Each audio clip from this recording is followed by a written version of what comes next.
እንዴት አረፈዳችሁ? በመጀመሪያ ስላየሁት ፍቅር፣ መተባበር፣ መተጋገዝ እናም መሸላለም ላቅ ያለ ምስጋና ያለኝ መሆኑን እየገለጽኩ እኔ የማይገባኝን ትልቁን ሽልማት የበላይ ዘለቀን ምስል ስላገኘው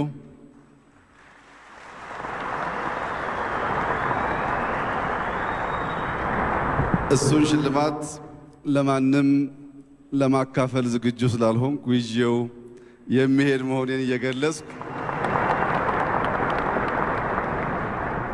ነገር ግን ደብረ ማርቆስ ላይ፣ ጎጃም ላይ፣ አማራ ክልል ላይ ኢትዮጵያ ውስጥ ለምንሰራቸው ስራዎች ሐሳብ የሚያፈልቀውን ተቋም የሚመራው ስንኳረፍ የሚሰበስበን የባለሀብቶችን ችግር ቀርቦ የሚያስረዳን ስለዚህም ፕሮጀክት እንድንገነዘብ እንድናቅ ለመደገፍ እንድንነሳሳ ያደረገን አንድ ድንቅ ኢትዮጵያዊ ስለተረሳ የኔን ሽልማት እሱ እንድሸልመው ልባሙ እና ባለጸጋው አቶ ወርቁ ይቅርታ እንደሚያደርግልኝ እየተማመንኩ አቶ ብናልፍ አንዱዓለም ወርቁን እንዲቀበለኝ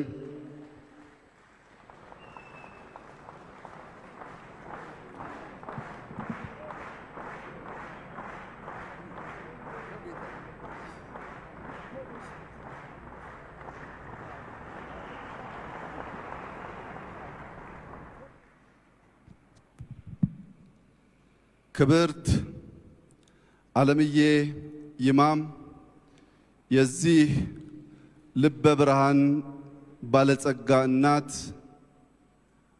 ወልደው ስላበረከቱልን ብቻ ሳይሆን ሰርቶ ፍጻሜውን ማየት ስለቻሉ በእርሶ ውስጥ እኔም ብዙዎቻችንም እናታችንን ስለምናይ እንኳን ደስ ያለዎት ልለው እፈልጋለሁ።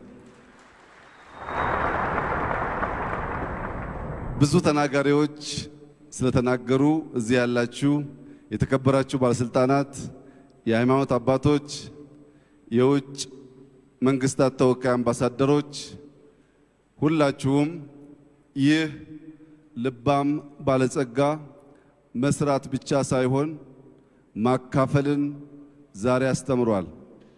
በሄድንበት ቦታ ባለሀብቶች ስራ ሰርተው ሲያስመርቁ ለአርሶ አደሩ ለተሸከመን ላሳደገን ደግሞም ለሚያበላን ባጃጅ ቁልፍ እንሰጣለን ሲሉ አልታየምና ይህ ሰው ከሰራው ፋብሪካ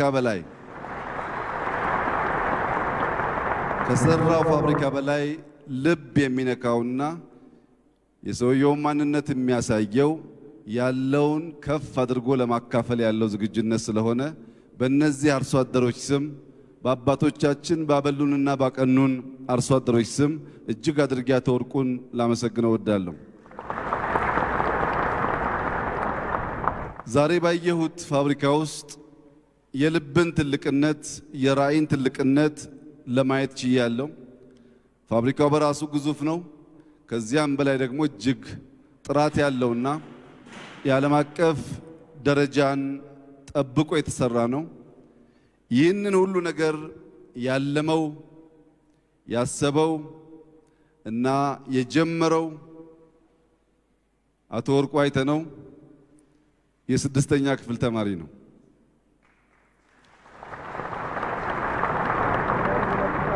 ይህንን ታላቅ ህልም እንዲያልም እንዲፍጨረጨር እንዳይቆም በስርዓት በጨዋነት ያሳደጉ ለዚህ ክብር ደግሞ ያበቁ ቅድም ያመሰገንኳቸው እናትየው ናቸው። እሳቸውን በድጋሚ ማመስገን ተገቢ ይሆናል። ነገር ግን የ6ኛውን ክፍል ተማሪ እረኛ መሆን ሲገባው፣ የቆሎ ተማሪ መሆን ሲገባው አክብሮ አስጀምሮ ያስጨረሰው ደግሞ ፈጣሪ ምስጋና ይገባዋል። ኢትዮጵያ 3 ወሳኝ ምሰሶዎች አሏት። የመጀመሪያው ምሰሶአችን ኢትዮጵያን የፈጠረ ያቆየ የሚመራት የኢትዮጵያ ፈጣሪ ነው። ሁለተኛው ምሰሶአችን በክፉ ጊዜ ሕይወቱን የሚሰዋው ኢትዮጵያን ለመጠበቅና ለማልማት ወደ ኋላ የማይለው የኢትዮጵያ ሕዝብ ነው። ሶስተኛው በፈጣሪ የተሰጠን የኢትዮጵያ አንጡራ ሀብቶች ሲሆኑ እነዚህን ሀብቶች ማልማት የሚችል ሕዝብ፣ ልበ ብርሃን የሆነ ሕዝብ፣ ፈጣሪውን የሚፈራና የሚያመልክ ሕዝብ ስንሆን ኢትዮጵያን የሚገዛትም የሚያስቆማትም ኃይል በምድር ላይ አይኖርም። የኛ የኢትዮጵያውያን ዋነኛው አደጋ የፈጠረንን አምላክ ዓላማውን ስተን መጣላት ስንጀምር፣ የኢትዮጵያ ሕዝብ አንድነት ሲያጣ፣ የኢትዮጵያን ሀብቶችና ጸጋዎች ማልማት ሲሳንን የሌሎች መሳለቂያ እንሆናለን። ኢትዮጵያውያን ፈጣሪ እንዳለን፣ ኢትዮጵያውያን አንድ መሆን እንዳለብን፣ ተዝቆ የማያልቅ ሀብት እንዳለን ከተገነዘብን ግን ለዓለም ምሳሌ ረጂ እንጂ የማንም ሀገር መፈንጫ የማንሆን ስለሆነ አንድነታችንን፣ ፈጣሪያችንን፣ ሀብታችን ደግሞ እንደዚህ አድርገው የሚያለሙ ልበ ብርሃን ባለጸጋዎችን እንዲያበዛልን ብቻ መትጋት ይኖርብናል። ዛሬ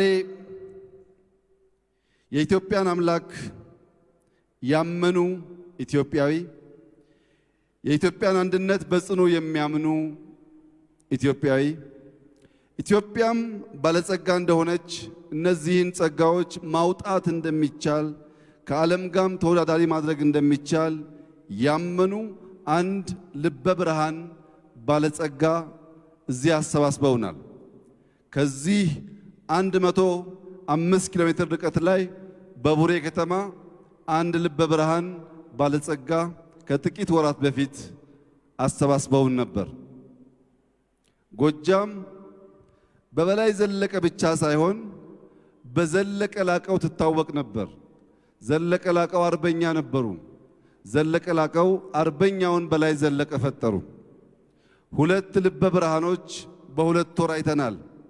ጎጃም ውስጥ ብዙ ሺህ ልበ ብርሃኖች እንዲፈጠሩ እንመኛለን። አሁን የምንገኝባት የደብረ ማርቆስ ከተማ በ1845 ደጃች ጓሉ መንቆረር ብለው መሰረቷት።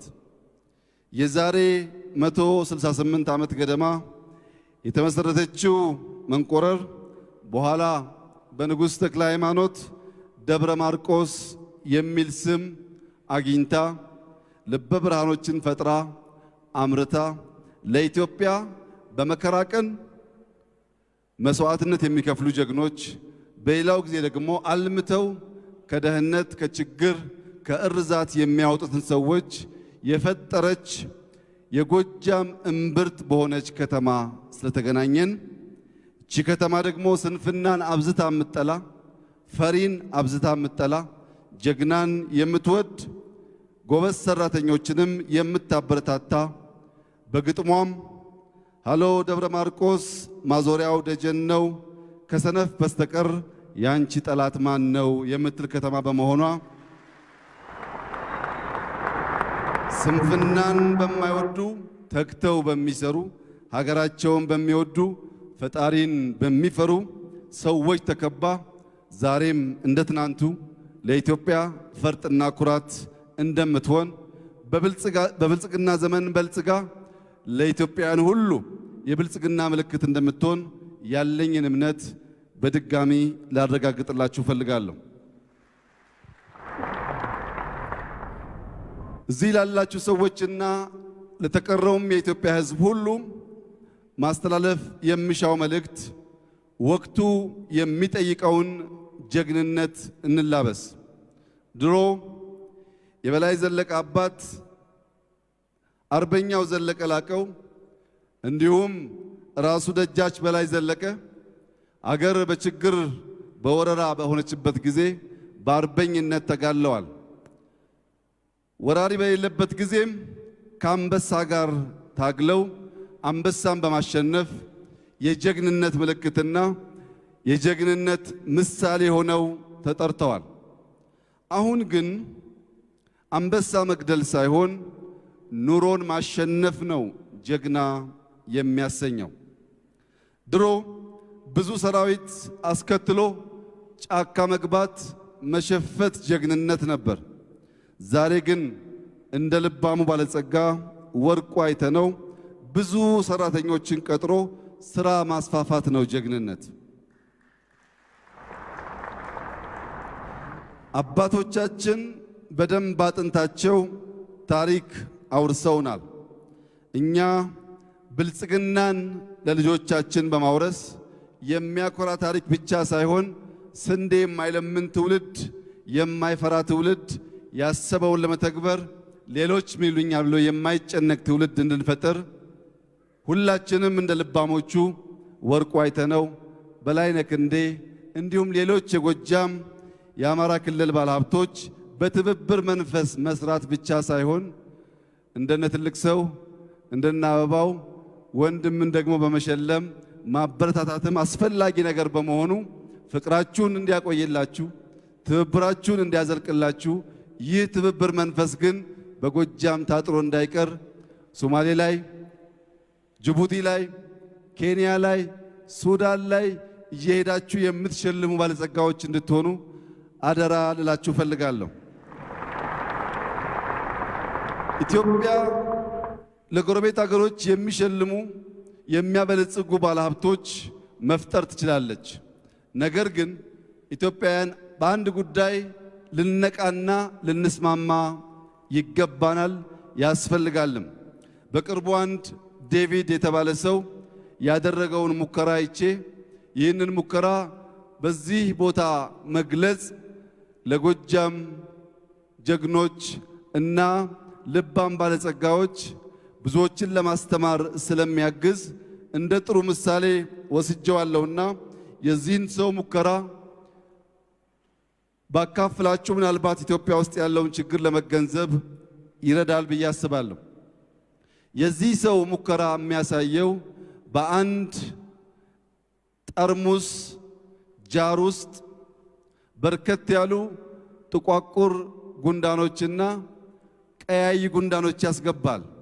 ዘመሚት የሚባሉ ጉንዳኖች ጥቋቁርና ቀዮችን በጃር ውስጥ ገብቶ ጃሩን ከላይ ከዘጋ በኋላ ወይም ገረወይናውን ከዘጋ በኋላ እነዚህ ነጭና ጥቁር ጉንዳኖች በሰላም ለተወሰነ ጊዜ ከቆዩ በኋላ አንድ ሰው ከውጭ መጣና ይህንን ገረወይና ይህንን ጃር ከውጭ ይነቀንቀዋል።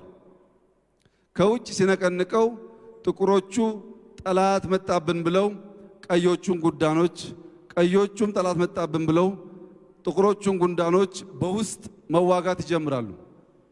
ከተወሰነ ደቂቃ በኋላ በርካታ ጥቁርና ቀይ ጉንዳኖች ይሞታሉ።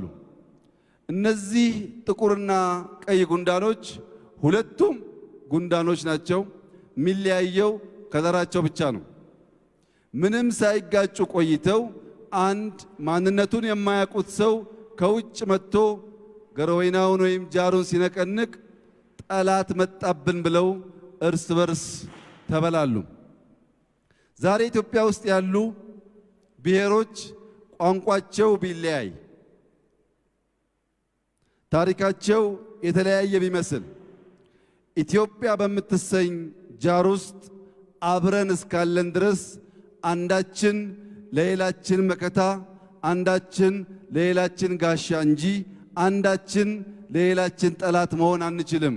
ከውጭ ኢትዮጵያን እየነቀነቁ ጠላት የመጣ እያስመሰሉ ጎጃምን ከወለጋ ለመለየት የሚጥሩ ኃይሎችን አውቀንባቸዋል ብለን በጋራ መቆም እንጂ ጠላት መጣ ብለን መባላት አስፈላጊ ባለመሆኑ ይህንን እዚህ ያላችሁ ጀግኖች በአንክሮ በመውሰድ ከሁሉም ኢትዮጵያውያን ሴትና ወንዶች ጋር በህብረትና በአንድነት ኢትዮጵያን ማበልጸግ፣ ነፃነቷን መጠበቅ፣ ከውጭ እየነቀነቁ የሚያባሉንን ግን በአንክሮ ማየት ተገቢ እንደሆነ ላሳስባችሁ እፈልጋለሁ። በቅርቡ ሰምታችሁ ከሆነ አንደኛው ክልል ወዲያ ይሄዳል፣ ሌላው ክልል ወዲህ ይሄዳል። ኢትዮጵያ ጋር ብዙ መጨቃጨቅ አያስፈልግም፣ ኢትዮጵያን መበታተን ይቻላል የሚል አንዳንድ ግለሰቦች ሲናገሩ ይደመጣል። ኢትዮጵያን መበታተን አልተቻለም፣ አይቻልም። ኢትዮጵያን የሚበታትኑትን በታትነናቸዋል፣ ወደፊትም እንበትናቸዋለን። በኢትዮጵያ አንድነት ላይ ሌሎች ለኛ ነጋሪ መስካሪ መሆን አይችሉም። አንድነታችን ግን እንደ ዘመኑ ጀግንነት በብልጽግና ላይ መደገም እንዲችል ምክንያት ፌስቡክ ነው፣ ዩቱብ ነው፣ ሌሎች ተናጋሪዎች ናቸው እያል በረባ ባረባው እንዳንጋጭ አደራ ልላችሁ ፈልጋለሁ። በዚህ በጎጃም ከባቢ አንድ ሰው አህያ ጭኖ ረጅም ጉዞ ከተጓዘ በኋላ አንድ ቦታ እሱም አህያውም ደክሟቸው አህያዋን አስሮ ወደ አንድ ቀረብ ወዳለ ጎጆ ጠጋ ብሎ ውሃ ይጠይቃል እና የአህያዋ ባለቤት ውሃ ጠጥቶ ለአህያውም ይዞ እስኪመለስ ድረስ አንድ ሰይጣን የአህያዋን ገመድ ይፈታል። ያቺ አህያ ስትጓዝ ስለዋለች ስለራባት ልክ ሲፈታላት በአቅራቢያዋ ካለ አንድ ማሳ ትገባለች። እንደምታውቁት ጎጃም በእርሻ የታወቀና ማሳውም የሚያምር ነው። ወደዚያ ማሳ ገብታ በራበው አህያ አፍ በደንብ አርጋ ማሳውን መብላት ትጀምራለች። መብላት ስትጀምር ለረጅም ጊዜ የደከመ ያረሰ አርሶ አደር ማሳውን ለመመልከት ሲመጣ አንድ አህያ በእግሯ እየረጋገጠች እየበላች ያገኛታል። ደክሞባታልና አዝኖና ተናዶ አህያዋን ሁለቴ ሲመታት አህያዋ ትወድቃለች፣ ትሞታለች። ልክ አህያዋ ስትመታ የአህያዋ ባለቤት ውሃ ጠጥቶ ውሃ ይዞ ይመለስ ነበርና አንድ የማያውቀው ሰው አህያውን መጥቶ ሲገላት ያያል። እንዴት አህያዬን ትገላለህ ብሎ ባለ አህያው ደግሞ ሰውየውን በዱላ ደብድቦ ይገለዋል። ሰውየው እየተደበደበ ባለበት ወቅት ድምፅና ጩኸት ስለነበረ በአቅራቢያ ያሉ ሰዎች ሲመጡ ከመጡ ሰዎች መካከል የዚያ የማሳው ባለቤት አርሶ አደር ልጆችም ነበሩበት። በማሳ ውስጥ አባታቸው ተደብድቦ ሲገደል ያዩና ገዳዩን ደብድበው ይገላሉ። ከጥቂት ጊዜ በኋላ ሽማግሌዎች መጥተው ሁኔታውን ካረጋጉ በኋላ አይ ሰይጣን፣ የማይተዋወቁ ሰዎች እርስ በርስ እንዲባሉ እንዲጋደሉ አደረጉ ብለው ሲወቅሱ ሰይጣኑ ኧረ ስነ ስርዓት፣ እኔ የአህያዋን ገመድ ብቻ ነው የፈታሁት፣ ከዚያ በኋላ ያለው የኔ ጉዳይ አይደለም አላቸው ይባላል። እና ብዙ ሰይጣኖች በፌስቡክ ገመድ በፈቱ ቁጥር፣ በዩቱብ ገመድ በፈቱ ቁጥር ከተጋደልን በኋላ አይ ፌስቡክ ብንል ስለማይሰራ የሰይጣኑ ስራ ገመዷን መፍታት ነው፣ በፌስቡክ መዋሸት ነው፣ መቅጠፍ ነው። የኛ ስራ ግን ቆም ብሎ ማሰብ፣ የኢትዮጵያን አንድነትና የኢትዮጵያን ሰላም ማረጋገጥ። ነፃ ሀገር ተረክበናል፣ ነፃ ሀገር እናስረክባለን። ደሃ ሀገር ተረክበናል፣ የበለጸገች ኢትዮጵያን እናስረክባለን። ኢትዮጵያ በልጆቿ ደም፣ ጭንቅላት፣ አንድነትና ህብረት ለዘላለም በነፃነትና በብልጽግና ትኖራለች። ፈጣሪ ኢትዮጵያንም እናንተንም አብዝቶ ይባርክ። አመሰግናለሁ። ክቡር ጠቅላይ ሚኒስትራችን ዶክተር አብይ አህመድ፣ ዛሬ የምንመለከተው ታሪክ ተራ ታሪክ አይደለም። በፍየል እረኝነት ተነስተው የኢትዮጵያን የንግድ ሰማይ እስካናወጡት ድህነት አረንቋ ወጥተው በሚሊዮኖች ለሚቆጠሩ ወገኖቻቸው መጠለያ እስከሆኑትና አሁን ደግሞ ፖለቲካ ማዕበል ውስጥ ስማቸው ስለሚነሳው ባለሀብት ነው። የክቡር ዶክተር ወርቁ አይተነውን ህይወት፣ ስኬት፣ ፈተናና ከጠቅላይ ሚኒስትር አብይ አህመድ መንግስት ጋር ያለውን ወቅታዊ ውጥረት በዝርዝር እንመለከታለን። እስከ ቪዲዮ ፍጻሜ ድረስ አብራችሁን ቆዩ። ይህ ኢትዮ አዲስ ዴይሊ ነው። የወርቁ አይተነው ታሪክ የሚጀምረው በኢትዮጵያ ምድር ካሉ እጅግ ታታሪ ህዝቦች መፍለቂያ በሆነችው በምስራቅ ጎጃም ነው። በእነማይ ወረዳ ቢቸና አቅራቢያ የምትገኘው ፍየል ውሃ የተባለችው ገጠር ቀበሌ የወርቁ የመጀመሪያው መተንፈሻ ነበረች። ወርቁ የተወለደው የአገሪቱን የፖለቲካና ኢኮኖሚያዊ ሁኔታ እጅግ ፈታኝ በነበረበት ወቅት እንደ ማንኛውም የገጠር ልጅ በእርሻ ስራና በከብት እረኝነት ነበር። በወቅቱ ጫማ ማድረግ ብርቅ በነበረበት፣ የትምህርት ቤት ርቀት ደግሞ የጉልበት ጥንካሬን በሚለይበት በዚያ ገጠር ውስጥ ወርቁ አንድ ትልቅ ህልም ነበረው። እርሱም ከድህነት ጋር ፊት ለፊት ተጋጥሞ ማሸነፍ። ወርቁ በልጅነት ትጉ ታታሪ እረኛ እንደነበር ይነገራል። ይሁን እንጂ የውስጡ የለውጥ ፍላጎት ከገጠሩ ኑሮ በላይ እየገነፈለ በመምጣቱ የትውልድ መንደሩን ጥሎ ወደ ከተማ ለመሰደድ ወሰነ።